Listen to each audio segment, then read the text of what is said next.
Already অনেক বিনিয়োগকারী চলে আসা শুরু করেছেন আমাদের এখানে। আমরা গত কালকে থেকেই ওনাদেরকে রিসিভ করা শুরু করেছি। আপনাদেরকে আমি আগের দিন বলেছিলাম যে আমাদের একটা মধুর সমস্যা আছে, এই ফুটবলের কোচদের মতো বেশি প্লেয়ার হয়ে গেলে যেটা হয়। সো আমাদের এত রেজিস্ট্রেশন হয়েছে এবং এই পরিমাণ সাড়া পেয়েছি আমরা যে আমাদেরকে আনফরচুনেটলি অনেকের কাছে ক্ষমা চেতে হয়েছে। সো আমি আসলে পাবলিকলি এটার জন্য খুবই দুঃখিত যে আমরা যে বড় একটা রেজিস্ট্রি গ্রুপকে আমরা আসলে জায়গা দিতে পারিনি ফিজিক্যালি ইভেন্টটাতে আসার জন্য।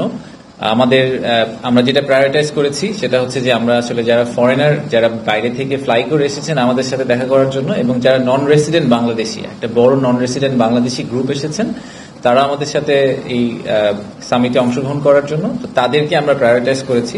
সেটা প্রায়োরিটাইজ করতে গিয়ে আমরা বাংলাদেশি অনেক ক্ষেত্রেই বাংলাদেশের অনেকে পার্টিসিপেট করতে চেয়েছেন, কিন্তু আনফর্চুনেটলি তাদেরকে আমরা ফিজিক্যালি জায়গা দিতে পারিনি। হাওয়েভার আমরা অবভিয়াসলি সোশ্যাল মিডিয়া, সবগুলা মিডিয়াতে, ইউটিউব, ফেসবুক, লিঙ্কডইন, এই সবগুলাতে এবং অনেকগুলা টিভি সরাসরি সম্প্রচার করবেন। সো সবাইকে আমি এনকারেজ করবো যে অবশ্যই যাতে ইভেন্টটা তারা দেখেন বা ঘরে বসে দেখেন, পার্টিসিপেট করেন, তাদের পয়েন্ট অফ ভিউ থেকে ফিডব্যাকটা নেওয়ার চেষ্টা করেন যে বিনিয়োগকারীরা কি বলছেন। আমরা মেইন ইভেন্টের কথা আপনাদেরকে আগে একটু করে বলেছিলাম যে মেইন ইভেন্টে আমাদের প্রধান উপদেষ্টা উনি প্রধান অতিথি হিসেবে থাকবেন। সেই মেইন ইভেন্টে আমরা একই সাথে আমাদের কিছু ইনভেস্টরদের কথা শুনবো। আমরা বিদেশ থেকে যারা আসছেন তাদের কাছে জানতে চাবো যে বাংলাদেশের ইনভেস্টমেন্টকে ওনারা কিভাবে দেখছেন, বাংলাদেশের ইনভেস্টমেন্ট ক্লাইমেটকে ওনারা কিভাবে দেখছেন, ওনারা কি মনে করছেন আমরা করলে বাংলাদেশ আরো বেটার একটা ইনভেস্টমেন্ট ক্লাইমেট হিসেবে পরিণত হবে। আমরা একজন লোকাল ইনভেস্টরের কথাও শুনবো, একজন বড় ব্যবসায়ী বাংলাদেশি, উনি বক্তৃতা রাখবেন, আমাদের অ্যাপেক্সের নাসিম মনসুর ভাই। তো ওনার কাছ থেকে আমরা জানার চেষ্টা করবো যে বাংলাদেশি যারা লোকাল বিনিয়োগকারী, তারা তো আমাদের বাংলাদেশের জন্য একটা বড় আসলে ড্রাইভার, আমাদের বিনিয়োগের একটা বড় অংশ কিন্তু লোকাল বিনিয়োগকারীদের থেকে আসে। তো তাদের যে ভিউটা, তারা আসলে আমাদের সরকার থেকে কি এক্সপেক্ট করেন, কিভাবে ওনাদেরকে আমরা আরো বেটার একটা ইনভেস্টমেন্ট ক্লাইমেট দিতে পারি, সেই ব্যাপারেও আমরা তার কাছ থেকে শুনবো। এছাড়া আমরা প্রধান অতিথির যখন থাকবেন সেই সময় আমরা 5টি অ্যাওয়ার্ড দিব। আমরা আগের বার বলেছিলাম আমাদের নাম্বারটা একটু কম ছিল, বাট আমাদের এখন ফাইনালি যেটা হয়েছে আমরা 5 জনকে সম্মানিত করব, কোম্পানি বা ইন্ডিভিজুয়াল। তো প্রথমটা হচ্ছে একজন লোকাল ইনভেস্টরকে আমরা সম্মানিত করব, তার সাথে একজন ফরেন ইনভেস্টরকে আমরা সম্মানিত করব, ইএসজি বা সাস্টেইনেবিলিটি সাইডে কন্ট্রিবিউশনের জন্য আমরা এক সংস্থাকে সম্মানিত করব, আর সবশেষে আমরা অ্যাওয়ার্ড দিব হচ্ছে ইনোভেশনের জন্য একটা কোম্পানি যারা খুব ইনোভেটিভ কিছু একটা করেছে, তাদেরকেও আমরা আলাদা করে সম্মানিত করবো। এই 4টা করব। আর বাংলাদেশের ইনভেস্টমেন্ট ক্লাইমেটে আপনারা জানেন যে আমাদের অনেক বিদেশি কিন্তু আছেন যারা বছরের পর বছর ধরে বাংলাদেশে আছেন, 20-25 বছর ধরে বাংলাদেশকে ওনারা অ্যাম্বাসেডারের মতো বাংলাদেশকে বিভিন্ন দেশে পরিচিতি দেওয়ার চেষ্টা করেছেন, বাংলাদেশে বিনিয়োগ করেছেন, অনেক দিন ধরে আছেন, বাংলাদেশের সাথে খুব ক্লোজ ভাবে জড়িত। আমরা অনেক বাংলাদেশি হয়তো 20-25 বছর দেশে থাকি নাই, কিন্তু ওনারা কিন্তু অনেক দিন ধরে আমাদের দেশের সাথে কাজ করছেন।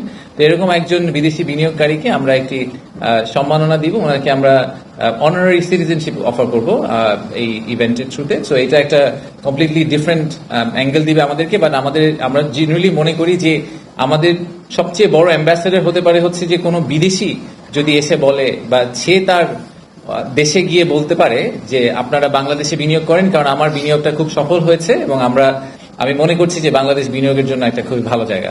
তো সেই এসেন্সটাকে হাতে নিয়ে আমরা ওনাদেরকে, ওইরকম একজন ভদ্রলোককে আমরা অনারারি সিটিজেনশিপ অফার করব। আর এর বাইরে আপনারা আগেও শুনেছেন যে অনেকগুলা এমওইউ সাইন হবে, কিছু ইনভেস্টমেন্ট কমিটমেন্ট হবে।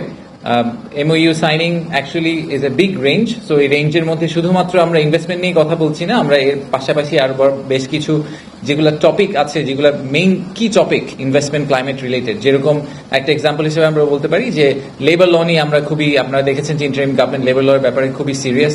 আমরা মনে করি যে এখানে আসলে সরকার, ব্যবসায়ী এবং আমাদের শ্রমিক যারা আছেন সবার মধ্যে কিন্তু একটা ইকুইলিব্রিয়াম কাজ করতে হবে, এটা সবসময় ওয়ান সাইডেড হলে চলবে না। তো আইএলওর সাথে আমরা এরকম একটা দ্বিপাক্ষিক চুক্তি স্বাক্ষর করার চিন্তা করছি, তার সাথে আরো বেশ কিছু মাল্টিল্যাটারাল ওটার মধ্যে ইনভলভ থাকবে। আমরা নাসার সাথে একটা চুক্তি স্বাক্ষর করার কথা চিন্তা করছি স্পেস এক্সপ্লোরেশন নিয়ে, নন মিলিটারি স্পেস এক্সপ্লোরেশন নিয়ে চুক্তি স্বাক্ষর কথা চিন্তা করছি। সেটা নিয়ে আপনাদেরকে আমরা যেদিন চুক্তি স্বাক্ষর করা হবে সেদিন আপনাদেরকে আমরা আরো ডিটেইল জানাতে পারবো। আর ফাইনালি আমি যেটা বলবো যে মিডিয়ার জন্য আমরা যথেষ্ট ভাবেই কেটার করার চেষ্টা করছি কিভাবে আপনাদেরকে বেস্ট অ্যাক্সেসটা দেওয়া সম্ভব হয়। একটা মিডিয়া কর্নার থাকবে, তো যখন এই মেইন প্রোগ্রামগুলো হতে থাকবে সারাদিন ধরেই, তো অনেকগুলো প্রোগ্রাম চলবে। ওই ভেন্যুতে একটা মিডিয়া কর্নার থাকবে, তো যারা আপনারা ওখানে যাবেন তারা ওই সময়ে যদি কোনো বিনিয়োগকারীকে বা আলাদা করে কাউকে ইন্টারভিউ করতে চান বা কারোর সাথে কথা বলতে চান, তাহলে আপনারা মিডিয়া কর্নারটা ইউজ করে সেই জিনিসটা করতে পারেন। সেই সাপোর্টটা আমরা আপনাদের, গতকালকে অলরেডি আমরা একটা সম্মান সম্মেলন করেছি যে আমেরিকার যে ট্যারিফ রিলেটেড যে ইস্যুটা আছে সেটা নিয়ে। তো অনেকেরই ধারণা যে এটার সাথে আসলে ইনভেস্টমেন্ট সামিট কিভাবে রিলেটেড, ইনভেস্টমেন্ট সামিটের ঠিক আগে এরকম একটা ইনসিডেন্ট হলো, তাতে আমরা এটার ব্যাপারে কি মনে করছি। তা আপনি যদি আমাকে পার্সোনালি জিজ্ঞেস করেন, আমি I C the glass half ফুল, এই কারণে যে আসলে আপনি যদি ওনাদের যেই পয়েন্ট অফ ভিউটা থেকে ওনারা আসছেন, ইউএসটিআর এর একটা রিপোর্ট আছে বাংলাদেশের ব্যাপারে, বাংলাদেশের বিনিয়োগের যে অবস্থা, সেই অবস্থার ব্যাপারে ইউএসটিআর এর একটা রিপোর্ট আছে। সেই রিপোর্টের উপর বেস করে ওনারা অনেকগুলো ডিসিশন ড্রাইভ করেছেন বলে বলছেন। তো সেই রিপোর্টে আমাদের জন্য কিছু বেসিক রিফর্মের কথা বলা হচ্ছে, যে আমাদের রেগুলেটরি কিছু রিফর্ম দরকার, কাস্টম ডিউটির ক্ষেত্রে কিছু রিফর্ম দরকার, করাপশন, এরকম আপনার আইপি রাইটস, এরকম বেশ কয়েকটা টপিকের কথা বলা আছে। এই রিফর্মগুলো কিন্তু আমরাও করতে চাচ্ছিলাম। আমরা ইন্টারিম গভর্নমেন্ট হিসেবেও চাচ্ছিলাম যে বাংলাদেশের যে বিনিয়োগ ব্যবস্থা সেখানে একটা মেজর রিফর্ম হোক, যাতে ইনভেস্টরদের জন্য ভবিষ্যতে বাংলাদেশে ব্যবসা করা ইজি হয়।